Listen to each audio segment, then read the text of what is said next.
Good morning, good afternoon, good evening. Welcome to Biafra News 24. Depending on where you are watching us from, it is a privilege and it's a good thing to be alive today to give us updates on what is happening within and around the Biafra nation. You see, I bumped into a broadcast made by the Prime Minister of the Biafra people in exile, and he made a very profound statement, and it's a broadcast on the 16th of April 2022 where he talked about the amalgamation, and then he even exposed to tell us about some documents in that amalgamation that were signed and other things that were done to that effect. You see, if you are not a supporter of this movement, then I think you are wrong. You are very wrong. You are doing yourself more harm, because from that you are going to see a lot of things that we never expected, a lot of things that we never knew are going to happen. You are going to see why we are suffering the way we are suffering, and we are going to see the reason why our children will continue suffering even the way we suffered. But you see, a fight for freedom is not something that is gotten in a day. A fight for freedom is not something that will just get up a day and then it comes to us. We need to keep fighting. We need to keep pushing. We need to keep doing what we are doing till we get to the end of the tunnel. So, a lot was spoken by the Prime Minister. A lot was spoken. He even said there's an announcement that's going to be made at the end of the broadcast. Please sit tight. Let's hear what he has to say, and more comments will be coming in as the audio clips go on. Please pay attention to the clip. Go to the comment section, give us a comment. If you've not subscribed to this channel, do well to subscribe. Share the link to as many people that needs to hear what you are going to hear. People that need to learn, people that need to know what's going on. Do well to share the link to them, and God will bless you. Over to you, sir. And at the end of this program, there is a very special announcement to be made from the office of the Prime Minister of the Biafra Republic government in exile. We're going to make a very important announcement this evening. You must not miss it. Before we start, let us watch this video. There were only 28 persons involved in the so-called amalgamation of January 1940. Those of you watching from Twitter, we urge you to switch to Enter Biafra. It's very, very exclusive broadcast today. Switch to Enter Biafra and let us continue. Thank you. While 6 persons were Nigerians, the rest 22 were British, including Frederick Lugard himself, the architect of the amalgamation, and the first Governor-General Louis Harcourt, the Secretary of State for the British colonies, and other European officers in charge of the 2 protectorates. The following were the only natives officially involved in the amalgamation ceremony: a lawyer, Sir Kitoyi Ajasa, Yoruba; His Highness Sianbola Onikipe Oladigbalu I, Alafin of Oyo, Yoruba; Honorable R. Henshaw, Obong of Calabar, Efik; Honorable Maiturare, Sarkin Musulumi and Sultan of Sokoto, Fulani; Honorable Abubakar Shehu of Borno, Kanuri; Honorable Usuman Emir of Kano, Fulani. No Igbo man who has the highest population is even represented in the fraud arrangement. No person of Yoruba extraction signed it. Only 2 Yoruba sons were present at the obnoxious charade: Oba Sianbola Onikepe Ladigbolu, the Alafin of Oyo, 1911 to 1944, and Sir Kitoyi Ajasa, a Lagos lawyer, representing the African community in Lagos as a legislative council member of the colony since 1902. They were not part of the signatories. The British represented themselves on both sides and signed the documents on their behalves. Therefore, the document does not bind us in any form whatsoever. You should observe that there was more Fulani northern presence than any other Nigerians in the signage. The pact between the British and the northern Fulani oligarchy had been sealed for over a century, and what we complain of today should never be a surprise to anyone who knows history. We are merely slaves living out the dreams and arrangements of unconcerned bourgeoisie, the British and the Fulani imperialists. So Nigeria must be recognized as a business interest which the British imperialists, a foreign people, bequeathed to their partners. the Fulani imperialists, also a foreign people, upon their camouflaged departure from Nigeria in 1960 to safeguard and to use for the mutual interests of both. The indigenous people and the actual owners of the land were never intended to be part of the equation. All right, you're welcome back. As we start this particular exposition today, I want you all to understand that Biafra is here. Biafra is here. We are going deeper every day to make the hidden things about Nigeria, bring it to you, and you can make your decision by yourself. So today, the hidden treasure of the document called the Amalgamation of Nigeria 1914 is what we are going to see here today. And we will start by reading the document page by page. Maybe we can take about 4 pages today, depending on our time, and then we, at the same time, analyze it. So here we go. Pam, pam, pam. Welcome to the Amalgamation of Nigeria 1914 document.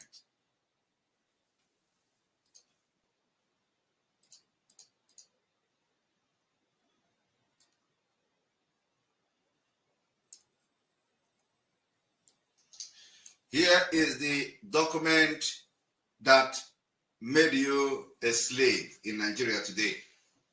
The document that enslaved you. The document called the Amalgamation of Nigeria 1914. Amalgamation of Northern and Southern Nigeria and Administration 1912 to 1919. Present to Parliament by command of His Majesty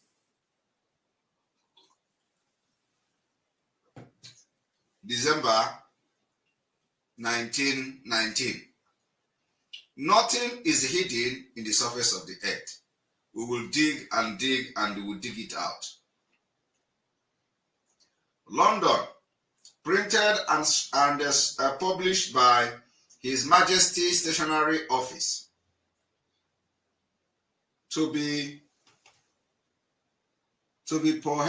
purchased through any bookseller or directly from whatever, and so on. 1920. House of Common Parliamentary Papers Online. Introduction and preliminary to amalgamation. The general character of Nigeria. 1. Geography, area and climate, ethnography, population, religion, etc. The advent of British rule, character of British rule, necessity for amalgamation. A. Finance, railway. I want you people to understand, they said necessity for amalgamation is what? Finance and railway. Necessity for amalgamation, finance, railway. Decision to amalgamate, nature of the task. Now, like I said, we are going to take this teaching one step at a time. So we are going to see necessity. What necessitated the amalgamation?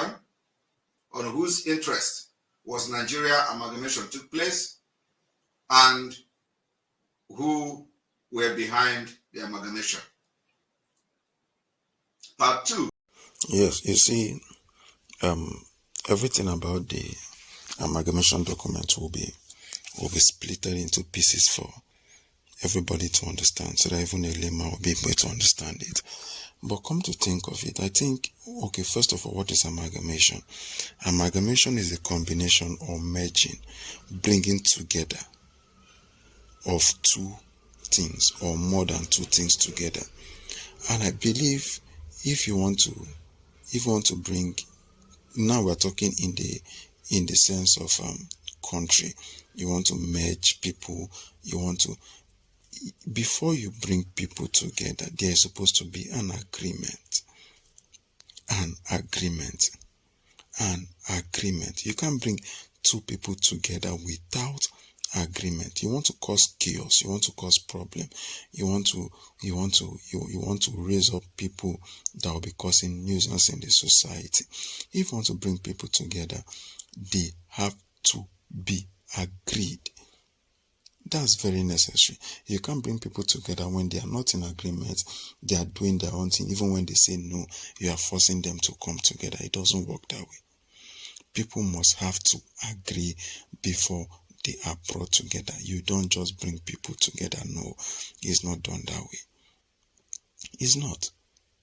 So there's a lot in this document that we don't know. What's the necessity? Why is it necessary? Why are you bringing us together for? What's the purpose? Who is behind it? Who is doing it? Who is propagating it? The people doing it, what would they stand to benefit? We that are coming together, what do we stand to benefit?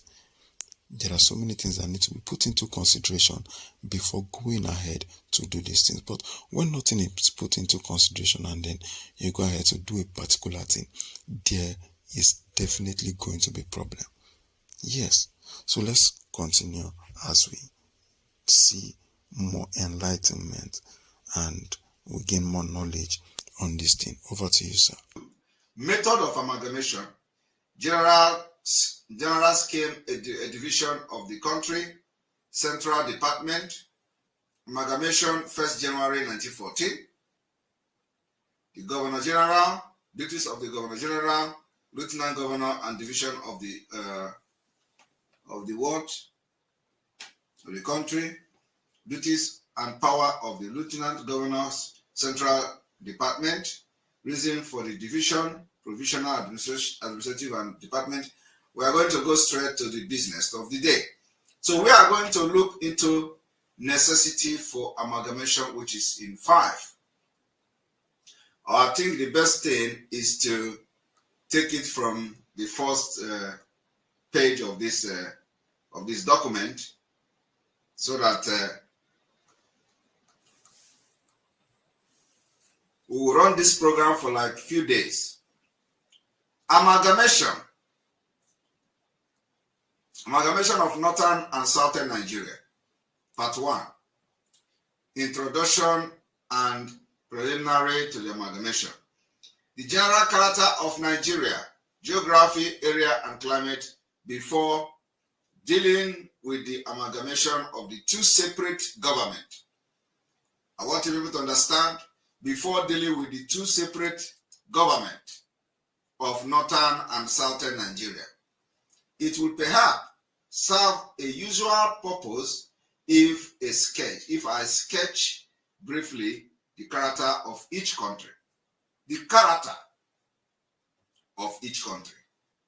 Did you hear that it was called country? 2 different countries according to this particular document. So they know the character of each country and indicate the causes of their divergent form. We have already, before the amalgamation, divergent form of administration and the reason which led to the necessity of amalgamation. In the beginning, Nigeria has divergent form of administration. This is evil, pure evil, that they know very well there is difference in the form of administration, and yet they went ahead to amalgamate, not for the interests of the people in Nigeria, but for their own interests. Today, the divergent form of administration between the South and the North have not changed after over 100 years. That particular divergent form of administration that the British colonies noticed in the beginning have not changed. That's why you have Sharia in the North and you have the secular, whatever the common law in the south. The area of the northern Nigeria was about 255,700 square miles. That of southern, including the colony, being about 76,000 square miles. The former consisted, for the most part, either of open prairie and cultivation, or was covered by square and low forest of the decision dry zone type. The central portion, Zaria and Bauchi, forms a plateau varying from 2,000 to 4,500 feet. In altitude, with a bracing climate, the dry desert wind, the harmattan, which prevails in the winter months, causes the temperature to fall rapidly when the hot sun goes down, so that the night, especially on the plateau, are often very cold. When very cold, the rainfall is small, decreasing toward the confine of the Sahara, which form the northern boundary. Southern Nigeria, on the other hand, is situated in the zone of equatorial rainfall. A great part of the country is or was still recently covered by primeval forest. It is low lying with the expectation of water pattern which traverses it from the east to west, and divided the watershed of the Niger and Benue to the north, from that toward the sea in the south. The southern portion is intersected by a network of saltwater creek, bordered by mangrove swamp or vegetation so dense that it forms almost a well of giant trees and undergrowth interlaced with creepers. Horses, donkeys, and vast herds aggregating millions of cattle, sheep, and goats flourish in the north. But animals, life is scarce in the south, where the yam field of the dense population cover every acre reclaimed from the grassless forest, which are infected with tsetse and other biting flies. There are, of course, exceptions to these generalities. Districts in the south from which the forest has disappeared tend to resemble the open character of the north. And there are districts in the north on the bank of the Niger, Benue, which approximately the characteristics of the south. These two great rivers are prominent geographically feature of the country. The Niger, flowing north and south, divide the southern protectorate roughly into halves, some 250 miles from its mouth. Its coast lies with a sharp inclination to the west, and Benue, which join it here, form with it a continuous waterway of some 700 miles from the Cameroon frontier in the east to Jeba in the west, where the Niger bending northward again is broken by rapid almost to the point where all these things, I don't think I need to be explaining it to you, but let us go straight to until we find the reason for the amalgamation of two separate countries that have divergent form of administration. Ethnography, population, religious, etc. The population of the north, described 60 years ago by Bat at the descent in all Africa, had by 1900 dwindled to some 9 million owing to intertribal war. Are you people listening? The North, population of the North, dwindled to some 9 million owing to intertribal war. Intertribal war has been in the North from the beginning. And above all, the slave trade of the Fulani. Are you people hearing it? Fulani is mentioned here. Look at it. Look at the mouse I'm using. The slave raid of the Fulani. Fulanis were the people who were into slave trade. Are you listening? Ndewa Nigeria.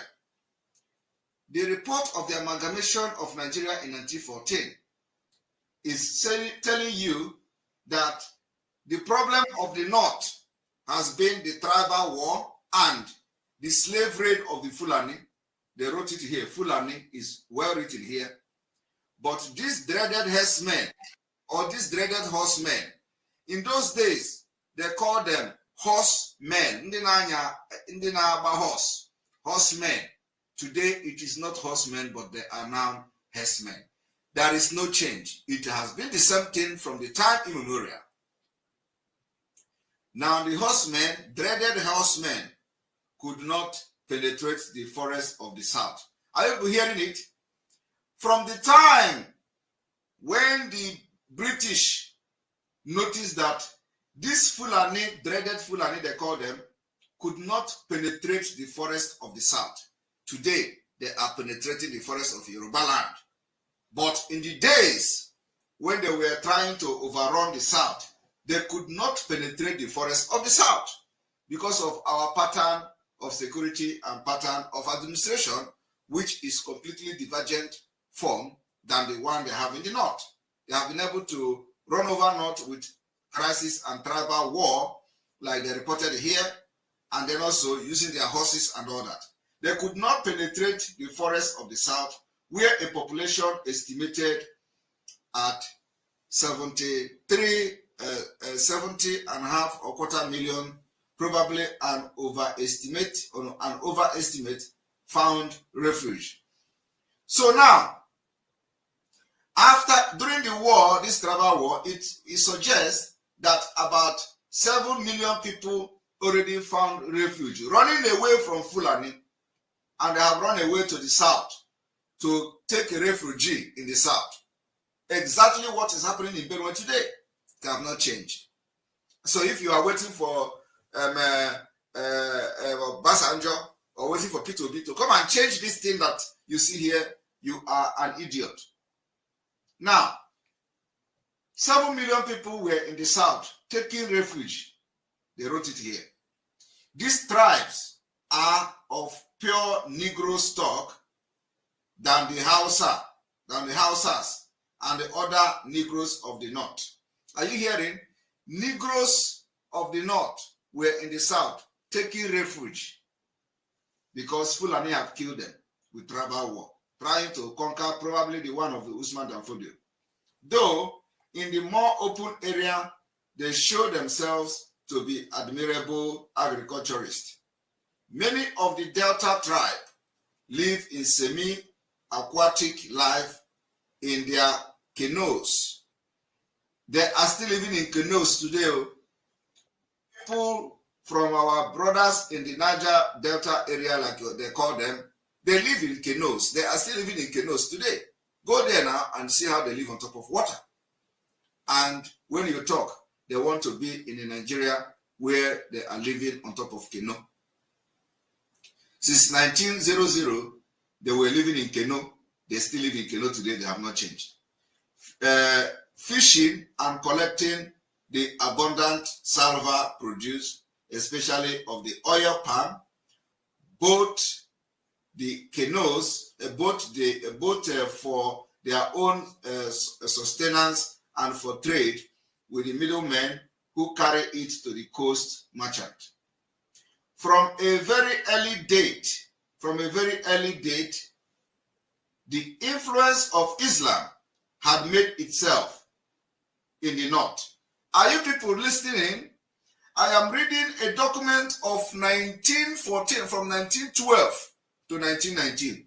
Here, they are telling you that the influence of the date of the influence of Islam had made itself felt in the north. That is what they are trying to make you feel now in the south, the influence of Islam. And it is being spread every day in Nigeria. Today, you have Muslim president and Muslim vice president-elect. It is now the same thing that repeated almost over 100 years ago, that in that time, the influence of Islam have been felt in the north.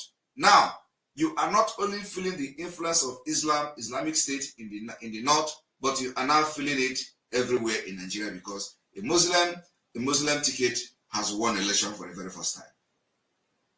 And the religious revival of the early years of the 19th century had formed the motive for the Fulani conquest. I want you people to read British document. They are using the word very blunt here. Fulani conquest. It is written here. They say 19th century had formed the motive for the Fulani conquest, which swept the century of Sokoto, which swept the country from Sokoto to the northwest, to Yola, 100 miles to the east, and from the Sahara to the confine of the equatorial belt. Exactly the thing going on today, it has not changed. They are rather intensifying the quest to conquer. The social and the religious organization of the Quran, supplemented and combined with the pre-existing and probably advanced form of tribal administration handed down from the powerful Songhai Empire, which had extended from Chad to Timbuktu. The court were served by judges erudite in Muslim law and fearless in its impartial application.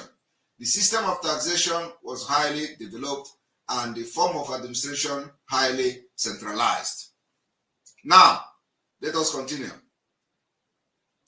A rapid deterioration had, however, followed the decay of the religious zeal, which has prompted the Fulani Jihad. Are you people reading with me? Fulani Jihad. Prompted Fulani Jihad. And at the time when the administration was assumed by the imperial government in 1900, the Fulani Emirate formed a series of separate despotisms marked by the worst forms of wholesale slave raiding. Are you people hearing it? The worst form of wholesale slave raiding. So when the Fulani are the people that came to steal, people and sell them as slave, it was what they were doing with their horses. But we sealed the southern Nigeria; they could not penetrate our forest. Now, of course, those who penetrated were able to steal our people and sell them to slave. The worst form of wholesale slave raiding, spoliation of the peasantry, inhuman cruelty. The Fulani, as at 1900, is being described like this: inhuman cruelty and debased justice. The separate dynasty of Boronu and the Chad plain had fallen before the armies of Rabe from Wada, who at this time was looting and ravaging the country. Exactly the same thing they are doing today in Nigeria. The primitive pagans races held their own in the insensible fastness of the mountains, of the mountainous district of the plateau, or in the forest bordering the Benue River. Others had come under the domination of the ruling race and lived a hard life.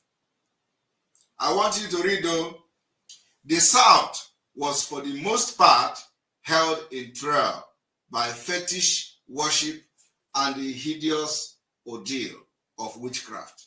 They said that South was thrilled by fetish worship and hideous ordeal of witchcraft, human sacrifice, and the twin mother. Twin mother. All of you know when they are killing twins, even in Biafra land. the great Igbo race to the east of the Niger.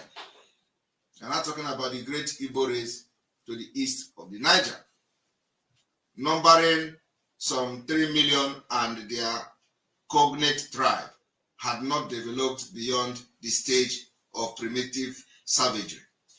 In the west, the kingdom of Benin, like the counterpart in the Hame, had up to 1897 groaned under a despotism which revealed in Holocaust of human victim for its fetish right.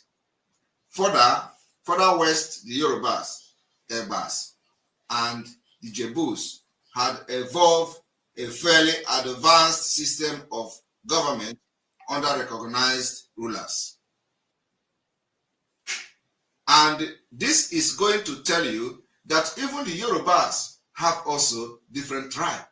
Like you see, Yoruba here, do you know, but today, and you say, in only the Yorubas knows who is a Bama, know who is Ijebu man.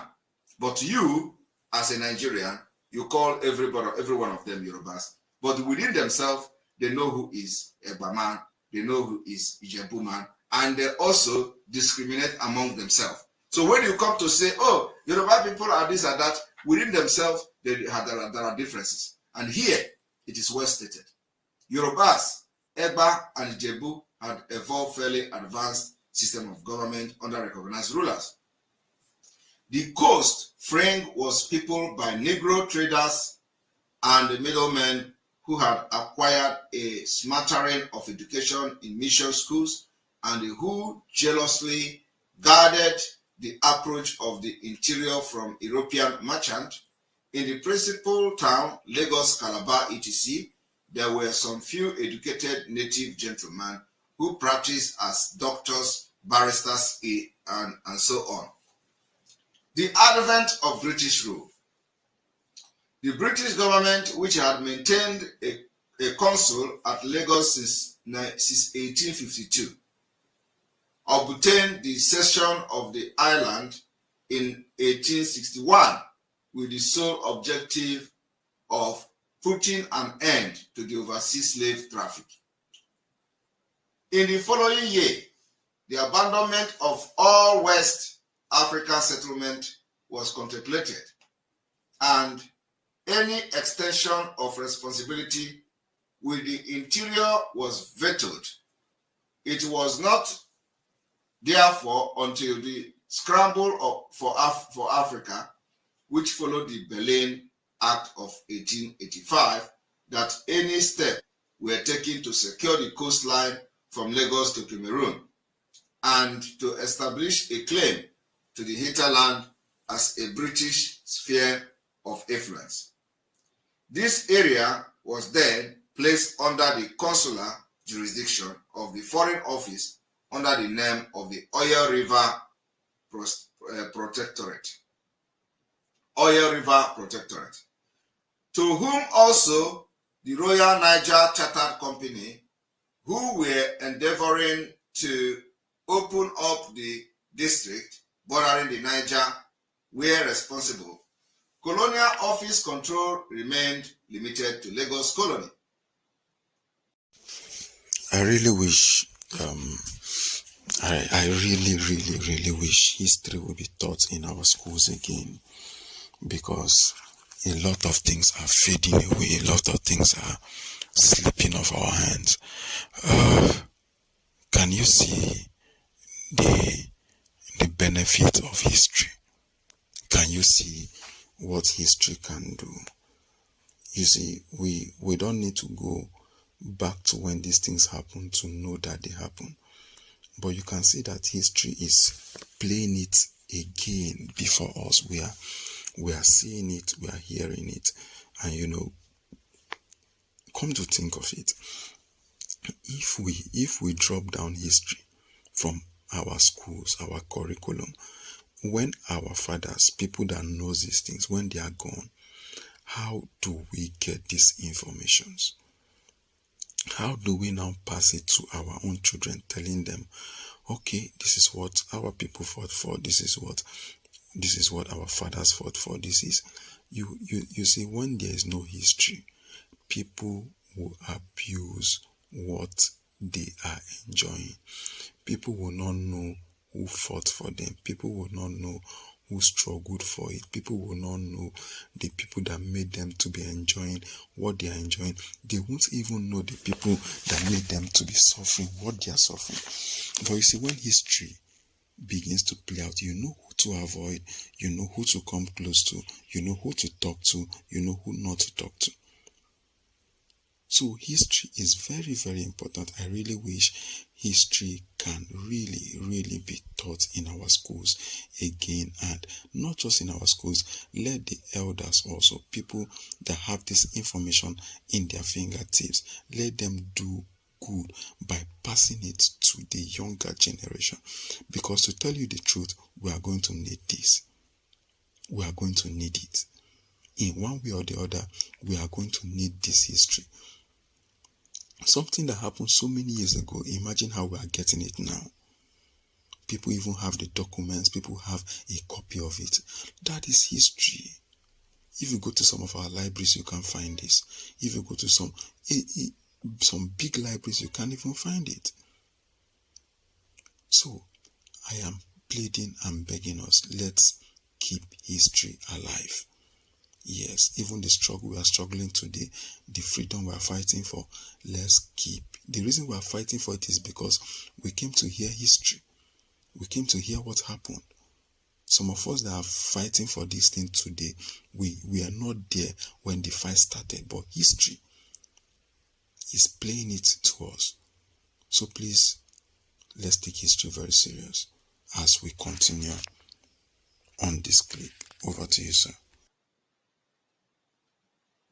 It was not until 1893 to 94 that, in consequence of friction with France, the Foreign Office was compelled to champion the cause of the Niger Company and to declare a protectorate over the Niger territory.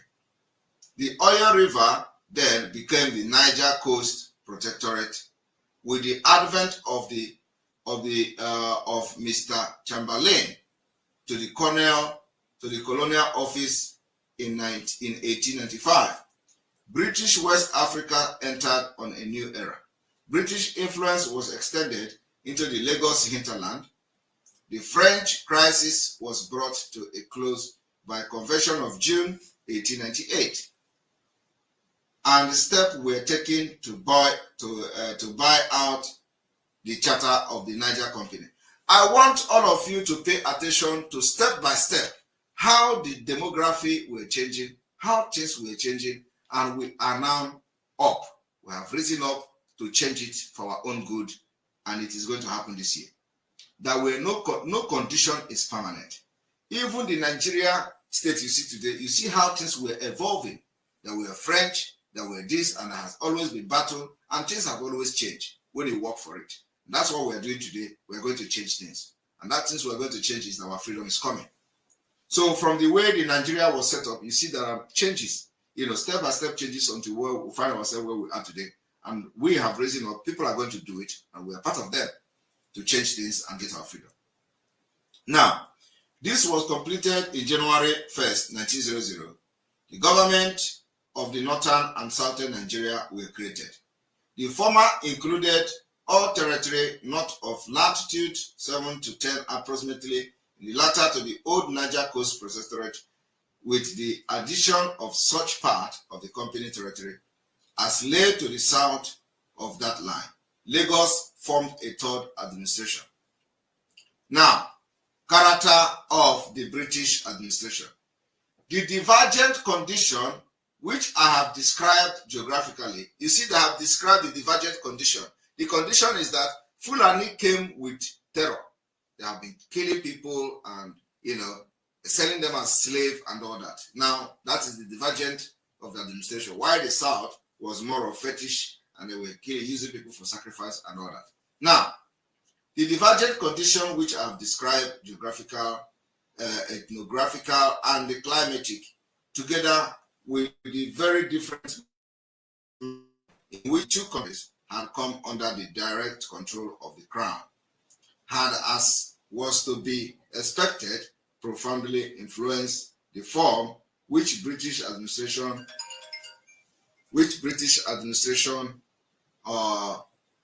took each. The earlier administration, the South, were confined to coast. One moment.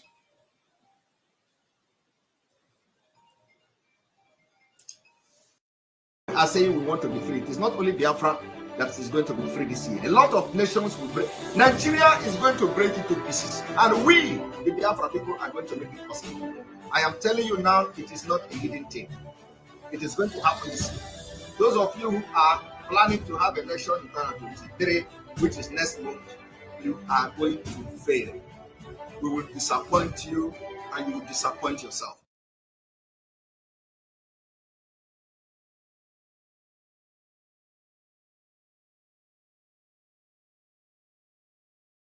Assalamu alaikum. What is Nnamdi Kanu still doing in the DSF's custody? An order has been given from the court to the government that Nnamdi Kanu should be returned back to Kenya and he should be compensated with a sum of 500 million naira, but he is still in their custody. Why? Why? Has Nigeria... All right, welcome back. I had a very emergency call, so very important call. So please apologize for this interruption. Now, the divergent condition which I have described above, together with a very different manner in which the two countries has come under the direct control of the Crown, had, as was to be expected, profound influence the form which British administration took in each. The early administration in the South were confined to the coast area where a large revenue was at hand from the duties imposed on imported trade spirit. You see, it was about liquor. Small though duties were at that time, access to the interior was the first desideratum, the creation of road through the primeval bush, the clearing of waterway blocked with sod, and later the creation of a port at Lagos and the commencement of railway. Any coherent policy of native administration was high impossible in such circumstances, and the material was very unpromising except among the tribes in the hinterland of Lagos. Gradually, the wall of opposition which barred access to the interior was broken down. Systematic penetration of the almost wholly unexplored country east of the Niger began in 1900. Did you see how British break our wall? Did you see it? I want you people to understand that from the previous thing we read before, you see that they said it was impossible for Fulani to penetrate our forest in the south. But immediately the issue of bringing the two countries together, building a way, begin to take place. Did you see now that gradually the wall of opposition which barred access to the interior was broken down? So exactly what they are doing today from the Sahel and from other North Africa. Free access to terrorists to come to our land, kill people in Benue, kill people in Biafra land, and they are now dragging Nigeria with you. Now, exactly this thing now is what they are applying today. Did you see it? Because if you want to hide something to Africa, put it in a book. This is exactly what is happening now. So all the leaders in the South, if they have knowledge about what these people have done in the past, today, they will be very, very cautious of what they are doing in Nigeria. This is exactly how they penetrated, from 1900, after many decades of trying to penetrate the South, the border was sealed. The military, Britain, join all of them together, try to join all of them together and open the railway and all that, the wall was broken. They are writing it or I did not write it. We have seen it clearly where our problem started from. Our problem started from 1900. The Prime Minister have said it. History recorded it. If you listen to my comments earlier, how can you join people together if they do not agree? We and these people, we are not doing the same thing. The more, normally our works can never be broken. Our works cannot be tampered with. But the British came in and they had access to our war. That's the only people they could use to break war. Who are the Fulanis to bypass our wall and come to us? But you see, today they are threatening us because of what these people did, bringing us together, not minding if we agreed or not minding if we are accepting this thing or not. Should I even say it was forced on us? I don't know if I'm wrong saying that.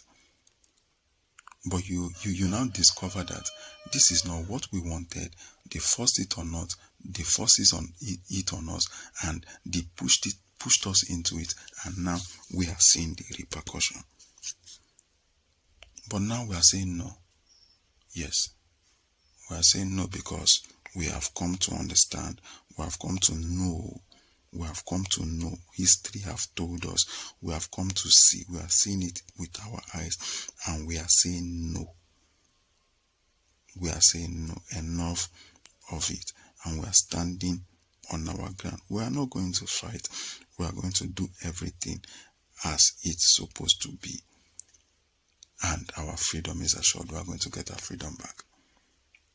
Sure, we are going to get our freedom back.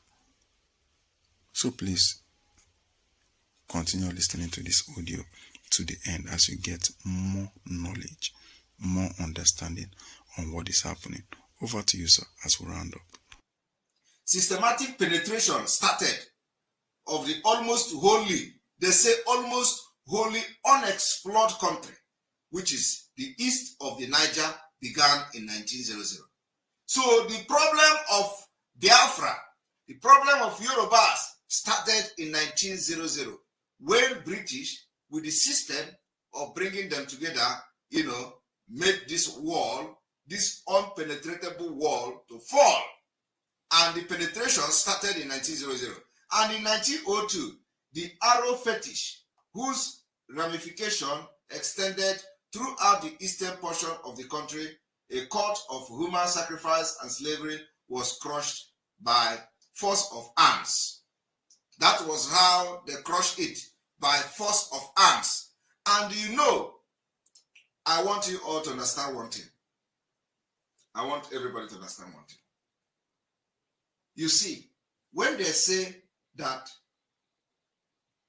the penetration was impossible, they did not tell you that the southern Nigeria had a nuclear weapon that they used to prevent the British from coming or prevent Fulani from coming. No. Fetish. The power that the South used to protect their forest against the people coming. Fetish. Ogu. Black magic. Black magic. So what did they do? They say they came with arms, force of arms, to destroy the fetish and the human sacrifice. Nobody supports human sacrifice. I don't support human sacrifice. But I want you to understand that what the South used to seal their borders, even though what they were doing was wrong of human sacrifice, but there was power that was protecting the forest from Fulani breaking into it to conquer it the way they conquered the Sokoto and Kano and all of them. So something was protecting it, and there were power that was bigger than the power of the fetish of Fulanis. They could not break into South. But when Britain came with the force of arms, they were able to break into and break the wall and the South fall. And the penetration started, and the Fulani was beginning, they begin to come with their cattle and their horses and all that. Every organized government, Fulani has been a threat. They said it.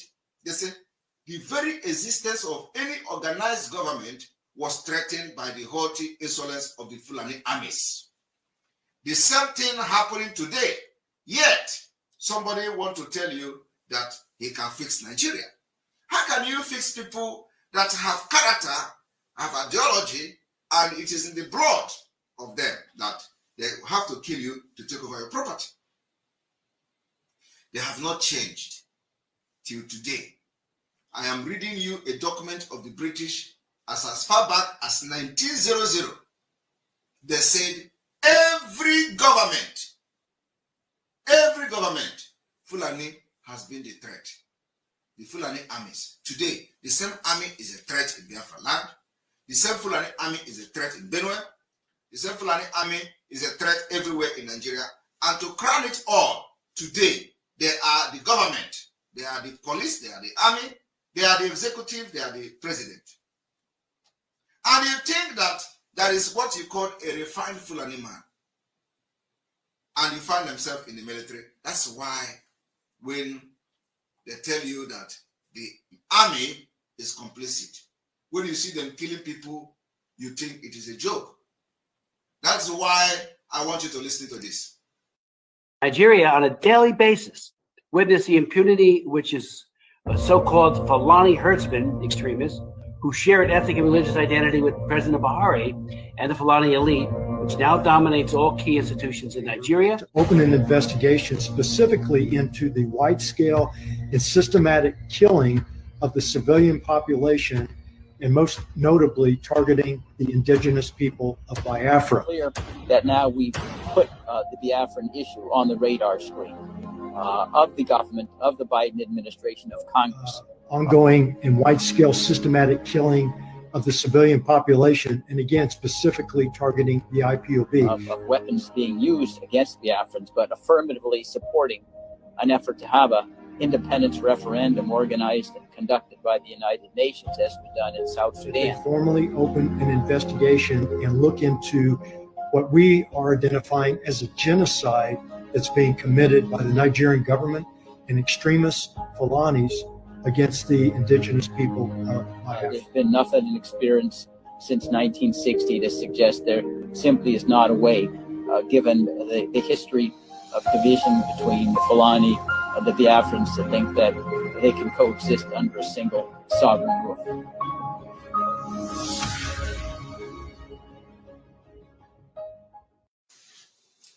Welcome back. Now, do you understand the problem we are facing today? Is existential problem, is existential threat. And you must understand that every single support you give to Nigeria, you are supporting your own, extinction. You are supporting your own annihilation. It is from the time immemorial that this thing started. So let us read again. And I don't want this particular program to last more than 1 hour, 30 minutes. We're going to do this program for days. We need to study this document of amalgamation so that everybody will know what they are supporting. Now, like we have all heard,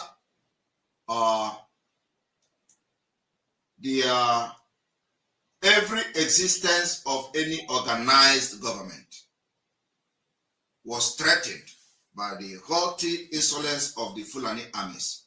The condition of Borno, where the French had intervened, compelled immediate action.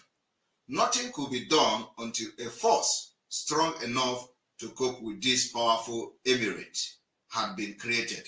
You see, even as far back, they are already into terrorism. The West African Frontiers Force was raised in 1888, 98 to 99. And on its return from the successful campaign in Ashanti, the task of dealing with the Muslim Emirate was undertaken. As far back as then, they were battling this same Muslim Emirate. In 1902 to 1903, Kantagora who had boasted that, like a cat with a mouse, he would die with a slave in his mouth, was the first to be coerced. Nupe, who had also threatened the existence of the new administration, followed. Everything is threat, and they destroy every workable government. Borno overrun by Rabe army from the Egyptian Sudan. Are you people seeing the people that have come to conquer you in Nigeria? Even back then, Egyptian Sudan, which in turn had been defeated in British territory by French force, placed itself under the government, and General Moreland force en route Tata brought Bauchi under control, and its emir was deposed in reprisal for the ruthless massacre of the people of Garam.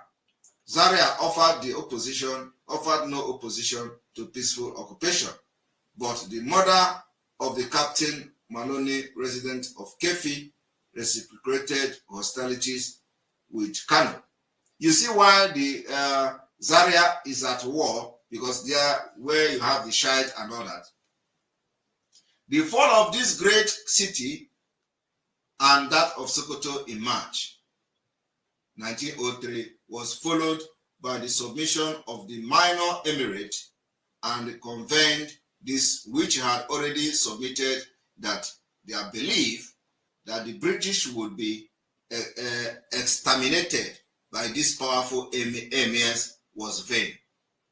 When they even tried to exterminate British. You see what we are talking about? They even tried to exterminate the British. When this had been accomplished, the forces of disorder had been broken. So today, is the same British going to tell you that they don't know history about Fulani? That is why some of you, when you are talking, we are laughing. We know what we are doing. And they're going to tell you that they don't know the history of the Fulanis. At least, before you come to Nigeria as a British person to work, you should know the history of Nigeria. The history of Fulani, those people that are ruling now, hijacking and killing everybody. That's why I said we must be very, very serious in what we are doing. We must stand very strong against the government, which is the Fulani-controlled government. We are not against any group. We are not against individual. We are not against any ethnic group. We are against the government that has been hijacked by the terrorists, and they are killing us on a daily basis. And we have decided to self-defend ourselves by making sure we buy arms and ammunition that will stand their own. When they come with machine gun, we have to have machine gun that will stand their own machine gun. When they come with military tanks, we need to have military tanks that will stand with their own. Because if you think that they don't, if you are all fighting Simon Ekpa, thinking that Simon Ekpa is your problem, you are all going to die. I didn't say it. The military have said it. The Danjuma have said it. He's a former general in the army.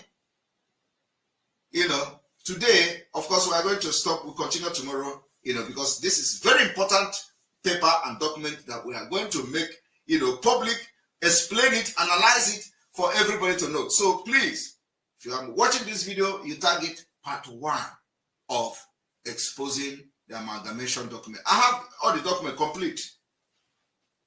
So I'm not just putting the document out there for you. I am explaining the document, analyzing it for you to know where your problem comes from. And maybe by tomorrow, we are going to reach up to the place where they give us the reason for the amalgamation of Nigeria.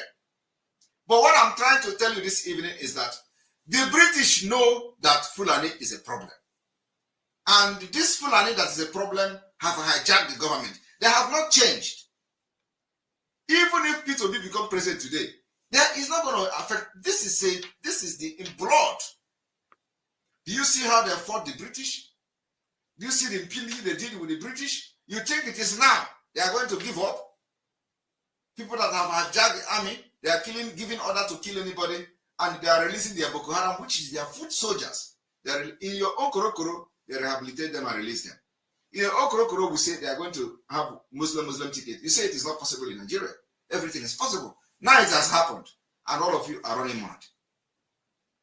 So Today, some people say they went to our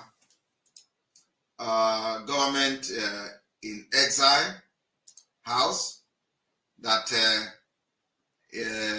Simon Ekpa have scammed Biafra.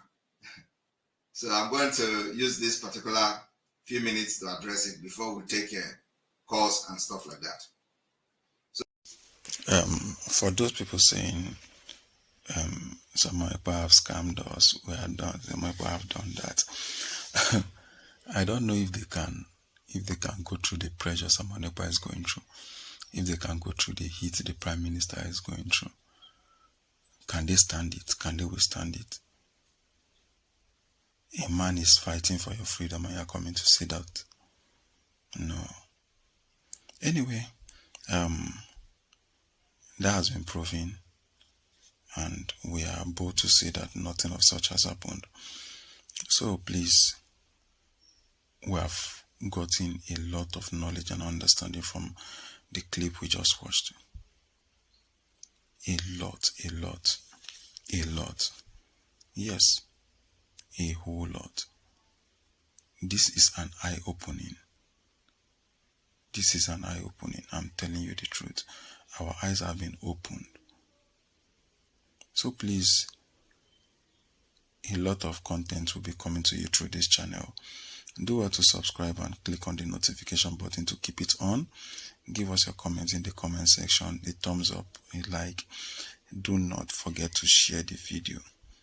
I repeat, do not forget to share the video so that a lot of people will have this knowledge. Let's share this so that this history will be everywhere. Our children can reference to it. Our loved ones can reference to it. And a lot of people can reference to it. Thank you very much for your time on this channel.